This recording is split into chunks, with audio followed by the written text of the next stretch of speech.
अस्सलाम वालेकुम, welcome back to my channel. Second year pre engineering की डेट शीट को डिस्कस करने वाले हैं। यहाँ पे हम डिटेल से डिस्कस करेंगे कि आपने फेलियर्स हो तो आपने कौन कौन से एग्जाम किस किस टाइम पे देने हैं, और अगर आप फेलियर नहीं हो, फर्स्ट टाइम सेकंड ईयर का एग्जाम दे रहे हो, तो आपने कौन कौन से एग्जाम में जाना है। और उसके अलावा जो बोर्ड की तरफ से इंपॉर्टेंट इंस्ट्रक्शन आई है वो भी हम यहाँ पे डिटेल से देखेंगे, और इसको डाउनलोड कैसे करना है वो भी मैं आपको बता दूंगी। 29 से आपका बेसिकली एग्जाम स्टार्ट हो रहे हैं, लेकिन ये सबके लिए नहीं है। उसकी वजह मैं आपको बताती हूँ। 29 को सिर्फ और सिर्फ वो स्टूडेंट देंगे जिनका फर्स्ट ईयर का उर्दू का या फिर इन चारों में से कोई भी पेपर रह गया था। ठीक है, आप पेपर 1 देख सकते हैं। पेपर 1 का मतलब होता है फर्स्ट ईयर। ठीक है, तो अगर आपका पेपर 1 रह गया है, फेलियर में से हो, सप्ली में से हो, तो आप इन चारों में से कोई भी पेपर दे सकते हो जो आपका रुका है, जो आपने सेलेक्ट किया था और फॉर्म में भरा था। उसके अकॉर्डिंग आपकी डेटशीट बन के आई होगी, एडमिट कार्ड बन के आया होगा। और अगर इन चारों में से आपके एडमिट कार्ड ये प्रिंट आउट हुआ हुआ है तो फिर आप दे सकते हो 29 को। वेडनेसडे को 9 से 12 उर्दू का पेपर 1 है, नॉर्मल, इजी, एनएमटी, या फिर अगर आपने हिस्ट्री और कल्चर लिया था। इन चारों में से ये फर्स्ट ईयर के ही सारे ऑप्शंस हैं। फर्स्ट ईयर में अगर आपका रह गया था तो आप दे सकते हो, अदरवाइज आपने 30 को जाना है। 30 को आपका थर्सडे को क्या है, 9 से 12 है। कौन सा है, केमिस्ट्री का सेकंड ईयर का, यानी कि सेकंड ईयर का बेसिकली 30 से स्टार्ट हो रहे हैं। ठीक है, फिर 31 को फ्राइडे को 9 से 11 2 घंटे का पेपर कौन सा है, इस्लामियत या सिविक्स। अगर आप फर्स्ट ईयर में इन दोनों में से किसी भी पेपर में रह गए थे तो आप 31 को भी जाओगे, इस्लामियत का पेपर दोगे या सिविक्स का पेपर दोगे। सिविक्स जो है नॉन मुस्लिम्स के लिए होती है, तो आपने जो भी सिलेक्ट किया था फर्स्ट ईयर में और आपका रह गया था तो फिर आप जाओगे 31 को, अदरवाइज आपका ऑफ है। और ये 2 घंटे का पेपर है। इस्लामियत आपको फर्स्ट ईयर में ही पढ़ाई जाती है, तो अगर आपका फर्स्ट ईयर का रह गया था तो आप दोगे, अदरवाइज आपका ऑफ है। 1 जून को फिर आपने जाना है सैटरडे को 9 से 12 सेकेंड ईयर का इंग्लिश का पेपर है। ठीक है, 30 तारीख को जाना है, फिर आपने फर्स्ट को जाना है। फर्स्ट को कौन सा पेपर है, आपका इंग्लिश का पेपर है सेकेंड ईयर का। ठीक है, अगर आप सिर्फ सेकेंड ईयर के ही एग्जाम देने हैं। ठीक है, लेकिन अगर आपके फर्स्ट ईयर में से कोई पेपर रह गए हैं और उसके अकॉर्डिंग आपने फिर देनी है और अपनी डेटशीट को देखकर टैली करके फिर जाना है। ठीक है, 4 तारीख को फिर आपका है मैथ्स का पेपर 1, यानी कि फर्स्ट ईयर का। अगर आप फेलियर सप्ली आई थी तो फिर आपने फर्स्ट ईयर का देना है पेपर मैथ्स का।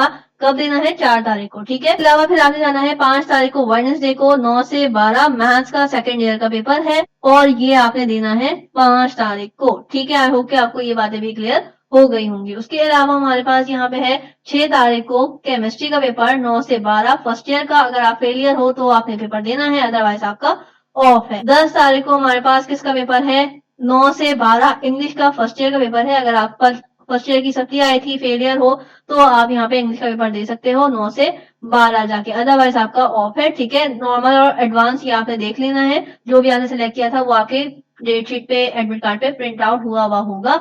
11 तारीख को आपके पास यहाँ पे 9 से 12 फिजिक्स का सेकेंड ईयर का पेपर है। 14 तारीख को हमारे पास फ्राइडे को 9 से 11 पीएसटी का पेपर है। पीएसटी का पेपर सारे ही सेकेंड ईयर के स्टूडेंट देंगे जो न्यू है, और जो फेलियर है तो उनके लिए फिर यहाँ पे अभी कोई इंस्ट्रक्शन, जो न्यू है वो सारे ही सेकंड ईयर का पेपर देंगे पीएसटी का। 15 तारीख को हमारे पास 9 से 12 फिजिक्स का पेपर है फर्स्ट ईयर का। अगर आप फेलियर हो, रह गया था, सप्ली आई थी, तो फिर आपने फिजिक्स का पेपर 1 देना है, यानी कि फर्स्ट ईयर का जो पेपर 1 आपका रह गया था वो आपने देना है 15 तारीख को, अदरवाइज आपका ऑफ। 22 तारीख को आपका 9 से 12 कौन सा पेपर है, सेकेंड ईयर उर्दू का पेपर है। उर्दू या सिंधी या हिस्ट्री कल्चर, आपने इन चारों में से जो भी सिलेक्ट किया था वो आपने पेपर देना है सेकंड ईयर का। तो सेकंड ईयर का आपका ये पेपर हो गया उर्दू का।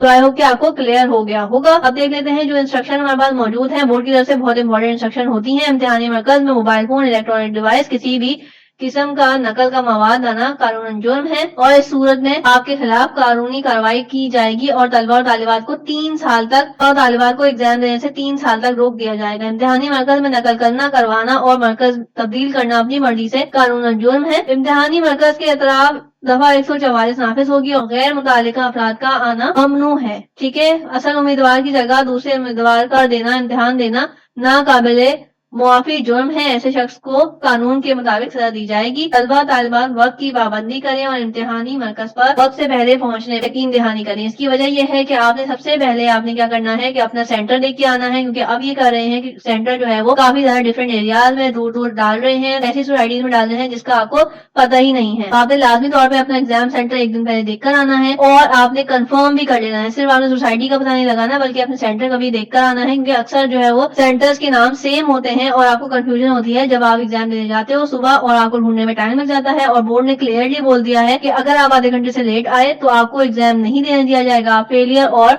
एब्सेंट कंसीडर होगे। ठीक है, और इसका बोर्ड जिम्मेदार नहीं होगा, तो आपने इस चीज को देख के जाना है। उसके अलावा आपने 20 मिनट एटलीस्ट चेकिंग के रखने हैं। आपको क्लास ढूंढने में, आपको चेकिंग करवाने में 10 to 20 मिनट इजीली लग जाते हैं, तो आपने उस चीज को भी ध्यान में रखना, सेंटर पे जल्दी से पहुंच जाना है। ठीक है, उसके अलावा हमारे पास क्या है, दर्ज बाला हिदायत की खिलाफ वर्जी या इम्तिहानी अमूर की मुदाखलत पर कानूनी कार्रवाई की जाएगी। सो ये थी आज की हमारे पास डेट शीट। ये आप डाउनलोड कैसे कर सकते हैं, डिस्क्रिप्शन में लिंक है, ये मैंने आपको अच्छी क्वालिटी में शेयर कर दी है, आप इसको इजीली डाउनलोड कर सकते हैं। इसको फ्रेंड के साथ भी शेयर करिएगा। दुआ में याद रखिएगा, मिलते हैं न्यू वीडियो के साथ, जल्द।